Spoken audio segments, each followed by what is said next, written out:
appointed them at his total discretion.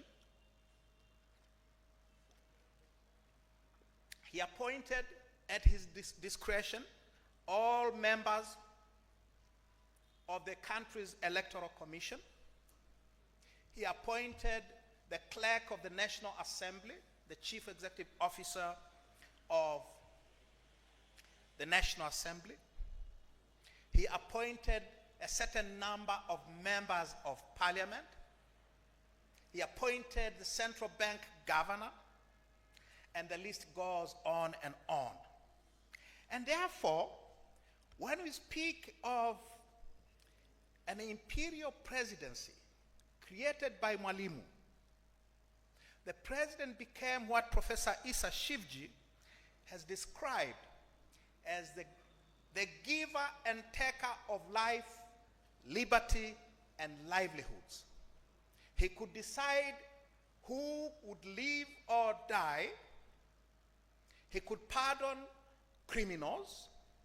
He could declare war. He owned the land. He owned the minerals. All the natural resources of the country. They were all placed in the hands of this constitutional Leviathan, and a Republican president, not an 18th century European absolute monarch.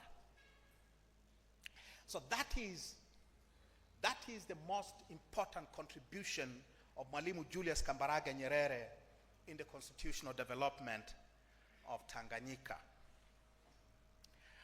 All countries, all African countries which were formerly under British colonial rule, literally all of them emerged from colonialism with constitutions which had a Bill of Rights.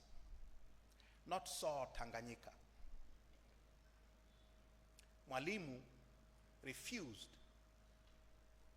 British attempts to introduce a Bill of Rights in Tanganyika's independence constitution. And he continued to resist the introduction of the Bill of Rights until 1984, a year before he stepped down as president.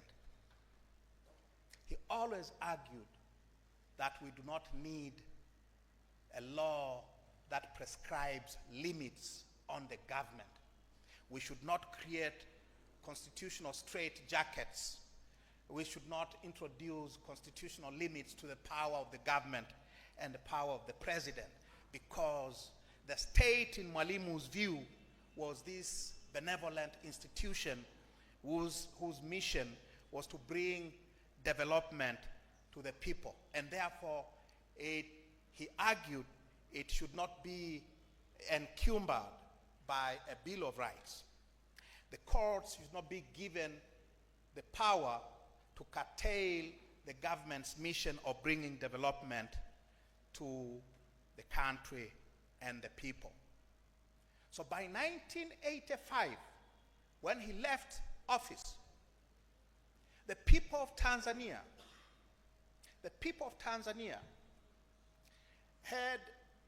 were under the total control of the government, which prescribed every inch of their day-to-day lives. Growing up as a child, you only went to government school, a government primary school. You only went to a government hospital. You only went to a government secondary school. You shopped in a government-owned shop or in a Ujamaa village shop. You wore whatever shirt or shoes you got them from a government-controlled outlet. You only listened to Radio Tanzania Dar es Salaam. If you happen to be in towns such as Dar es Salaam, you only read government-owned Daily News or CCM-owned Uhuru newspapers. There was, beyond those two newspapers, there was nothing. There was no television, nothing. If you were employed either directly by the government or by a government-owned state corporation or by some other government-owned institution, and you did not negotiate your salary, it was prescribed for you by the government. Those were years when we were totally dependent. We became totally dependent on Mwalimu's state. You could not complain anywhere. There were no rights. There were no independent trade unions. There was no way of organizing independent of the government-prescribed organizations. There were years of permanent shortages of everything from sugar and soap and everything that you take for granted when you go down to Wandegaya to shop. Right? And it all came down from this monolithic state that Mwalimu created. Talking of our politics, of Mwalimu's politics, one of the most characteristic features of our politics under Mwalimu was something that you should know very well, being Ugandans: the militarization of politics and the politicization of the armed forces. I've been reading these past 2 days, I've been reading somewhere of a Ugandan professor, perhaps from this university, complaining that UPDF, Uganda People's Defense Forces, have someone called the political commissar. And that professor, the learned professor, alleges that there are only 2 countries in the world which have political commissars in their armed forces: Putin's Russia and Xi Jinping's China.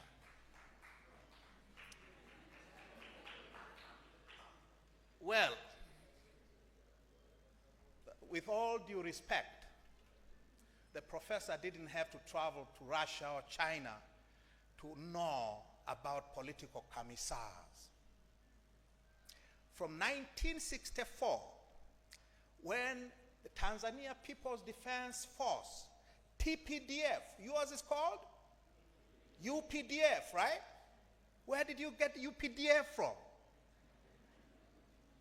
From 1964, when Tanzania People's Defense Forces were established following the army mutiny of January 64, the Tanzanian armed forces have always been heavily politicized.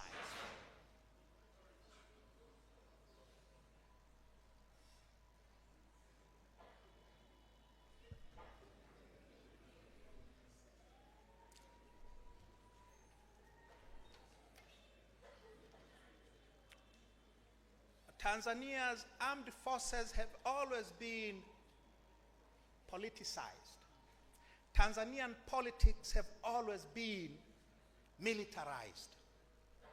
It cannot come as a small wonder then that of Tanzania's 6 presidents, one, Jakaya Kikwete, was a very senior army officer. Of Tanzania's 6 or 7 prime ministers, 2 of them were very senior military officers. They include one Chief Justice who was a Major General in TPDF.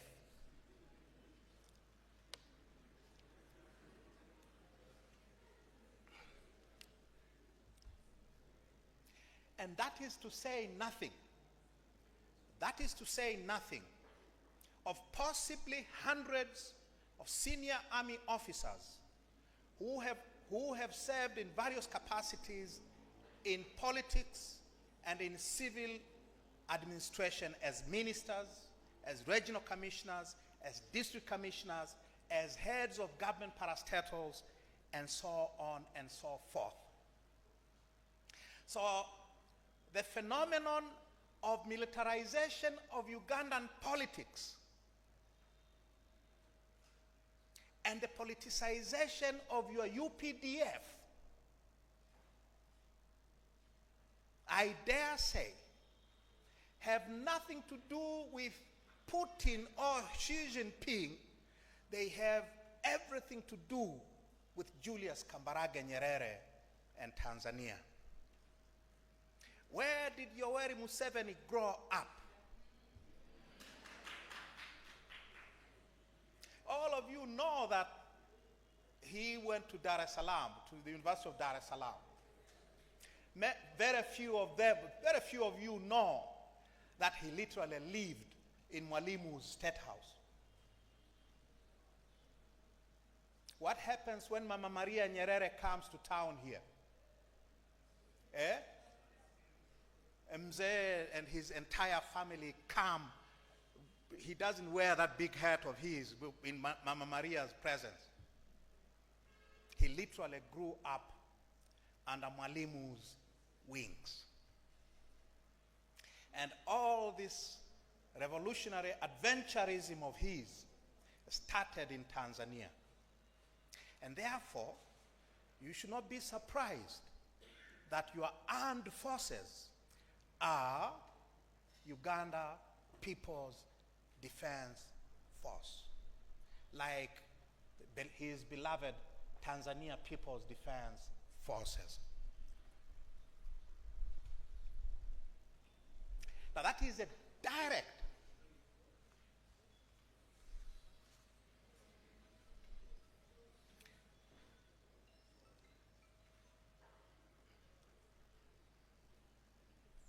Are we okay?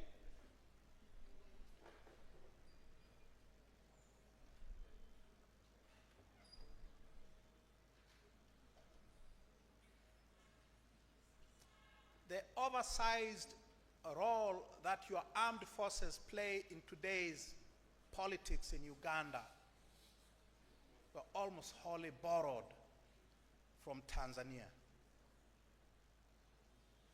And I suspect many of the generals here trained in Monduli outside Arusha.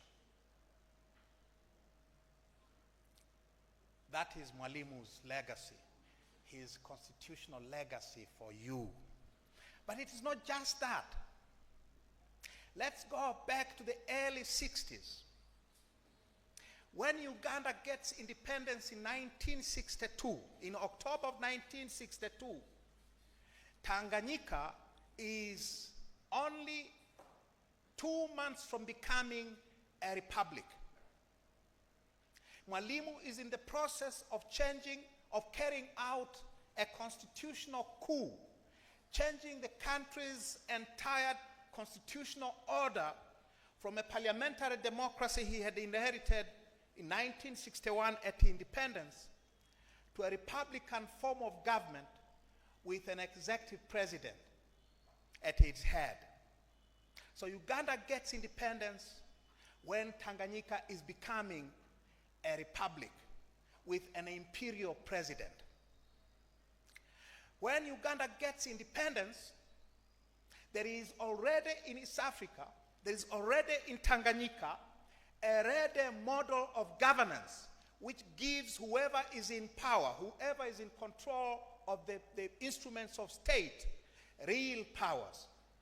Now you know, because you're here, you know that the constitutional settlement that was negotiated at Lancaster House made Uganda a federal state with kingdoms, with districts, and the territory of Mbale, right? Uganda's federalism was very well established in the constitution and entrenched. You could not change the federal character of the Ugandan state except with very high majorities. It made for a very complicated system of government. It made for for political leaders who were severely constrained in their ability to deploy power. And because of Uganda's ethnic demographics and that complicated constitutional settlement, it was very difficult to change that system into a republican form of government with a kind of ease that had characterized the transformation of Tanganyika into a republic in 1962. So to transform Uganda into a republic with an executive president required a military coup by Milton Obote in 1966, in February of 1966. You should know this history, I hope. What is the constitutional order that Obote imposed? The so-called Pigeonhole Constitution of April 1966. If you look at the Pigeonhole Constitution and the Constitution of 1967, which was adopted a year later, one thing stands out: the imperial presidency. The imperial presidency that Mwalimu Nyerere had created for Tanganyika with the Republican Constitution in 1962. Milton Obote required the assistance of Uganda Army, led by a colonel, later Brigadier Idi Amin, to create that Republican constitutional order with an executive president. The order that emerged out of that coup and the two constitutions was in all fundamental respects a reflection of the constitutional order that had ensued in Tanganyika after the Republican Constitution was adopted in 1962. Imperial president, a president who could appoint literally anybody of any consequence in Tanzania, in the country, in Uganda. And the same model was adopted when Idi Amin threw out Milton Obote in 1971. It was carried over into Yusuf Lule's government after Amin was kicked out with the Musaada wa Wakombozi from Mwalimu 1979. It was institutionalized again in Obote II.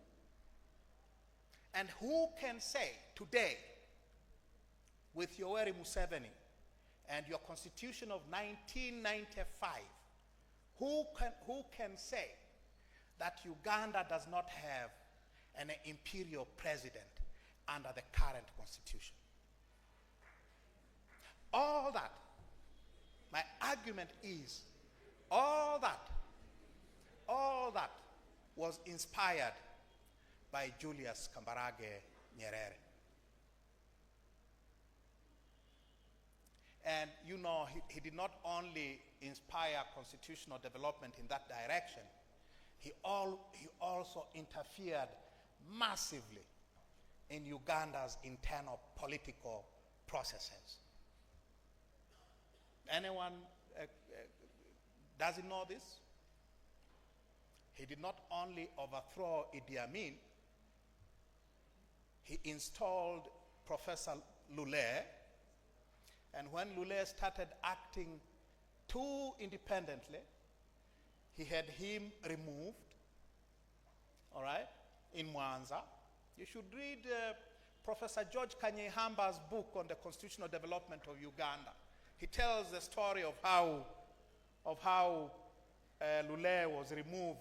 They were all summoned in Mwanza, and the deal was done. Interfered heavily in Uganda's internal politics. He paved the way for the return of Milton Obote II through the halfway house called Paulo Muwanga and his defense minister, one Yoweri Kaguta Museveni. So whatever you think of Milton Obote, whatever you think of what happened during those 5 painful years, from 1980 to 1985, to July 85, when Obote was once again thrown out by the army, you should never forget that Obote's return for the second time was engineered by Mwalimu Nyerere. And therefore, he bears a not small contribution in the torment that Uganda went through during those years. And he was also, as I said, the political father figure of your current president. The one thing that we should not blame Mwalimu for, I think, as I said, he was a great man. One of the things that testified to his greatness was his decision in 1985 to relinquish power voluntarily.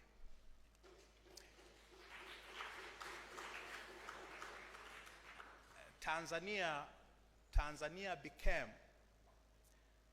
the first country in Africa to successfully institute presidential term limits, the first on the continent, and it is thanks to him too. That it has not held in Uganda,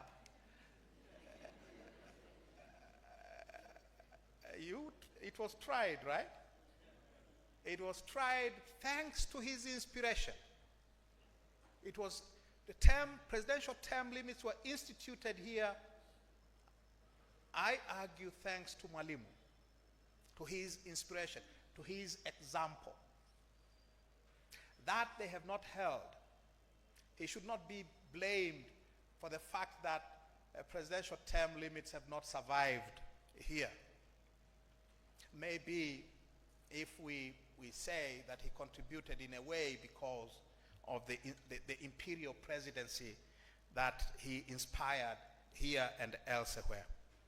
But his introduction of presidential term limits has held in Tanzania and has been adopted in almost every other constitution you can think of in modern Africa. Even if in few countries there has been a backsliding.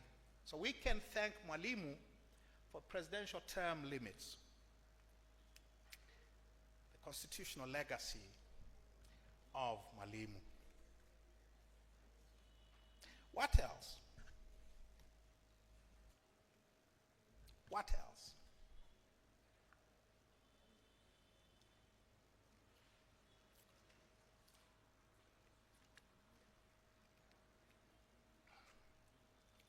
Mwalimu loved university. He loved intellectual debates at university. During his long tenure in office, Mwalimu encouraged academic freedoms at the country's sole university. He loved going to the university to battle it out with students and faculty. He allowed freedom nowhere else. You had no right to speak anywhere else but the university. If you go today to the University of Dar es Salaam today and to our universities beyond Dar es Salaam, that great tradition of academic freedom has been lost. Today, our universities have become jailhouses where academic freedom is imprisoned. Mwalimu let it flourish. And standing here today at Makerere, his alma mater, I urge you all to protect that one distinguishing factor that characterized Mwalimu and his university: intellectual and academic freedom. Fight to protect your right to speak, right to protect your academic freedoms here in this great university. So let me finish. Let me finish so that we may ask questions. What do we make then of Mwalimu? What do we make then of this great man? One, he was a man of his times. The period of the 1960s was a period of what scholars have described as dirigisme. I don't know if I pronounce it correctly. It was a period of state control of the commanding heights of the economy. It was a period of the state as a provider of social services, not just in Africa, but it started in Western Europe, and that is why Mwalimu counted as his close friends all Western social democrats, from Willy Brandt in Germany to Sweden's Olof Palme, and the British labor leaders of the period. So he was a man of his period, a man of his times. Number two,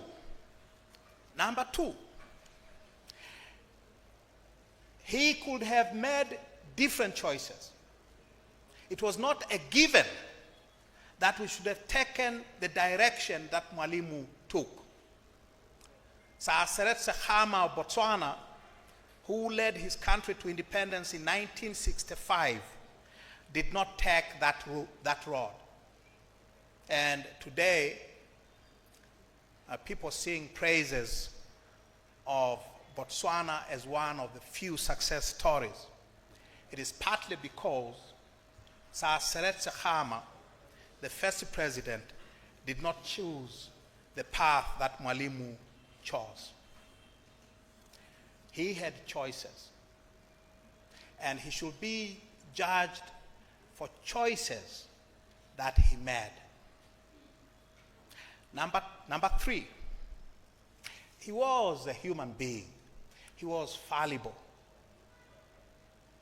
There have been a huge investment in politics as well as in the church to canonize him, to make him either a political saint.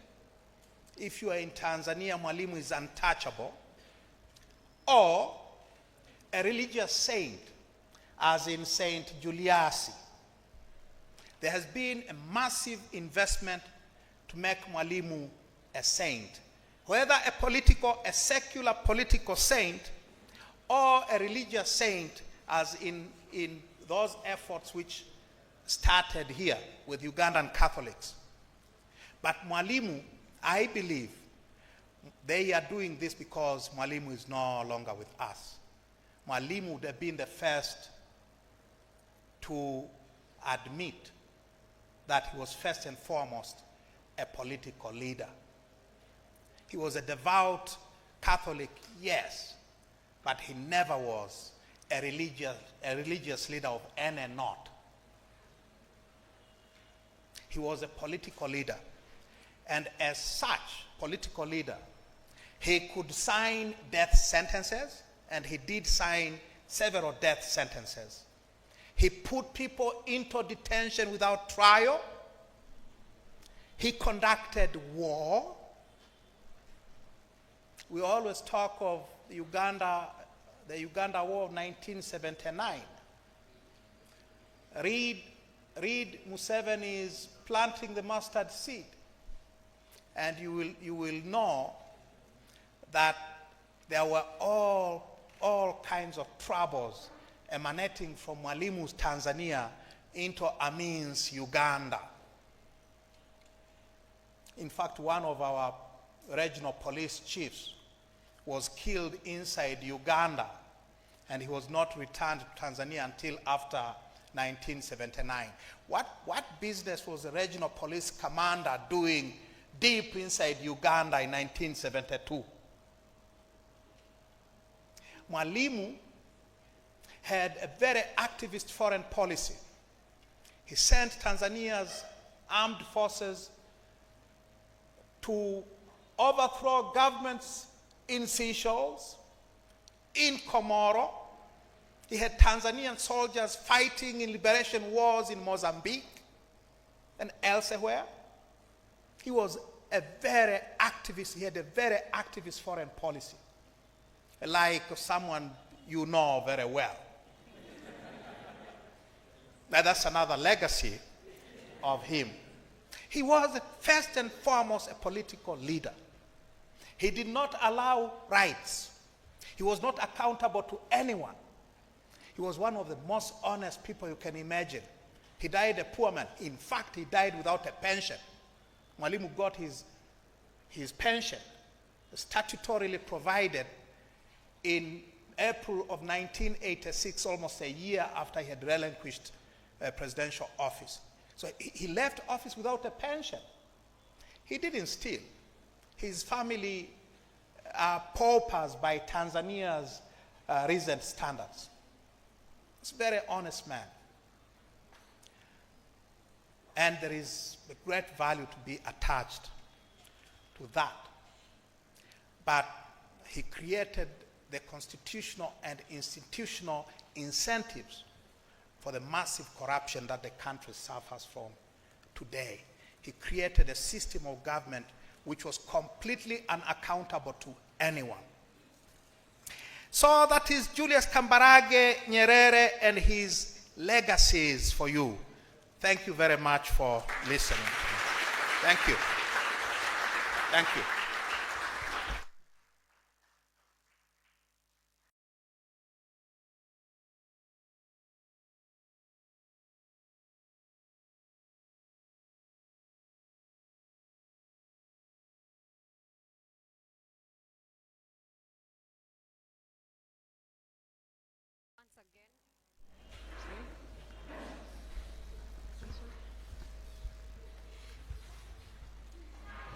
Once again, Honorable, I'm at a loss for words, and it's just an honor to get to hear the full story. It's an honor to hear the full story of Julius Nyerere, and I think it's a call to question our political saints in this country, because we have a couple of them, the untouchables. As the session proceeds, I'd like to just remind you a bit of the program. We're going to have 2 more panelists, and then we shall open it up to you. So please skip the questions. I hope as Honorable was speaking, you are noting down a couple of them. And Honorable,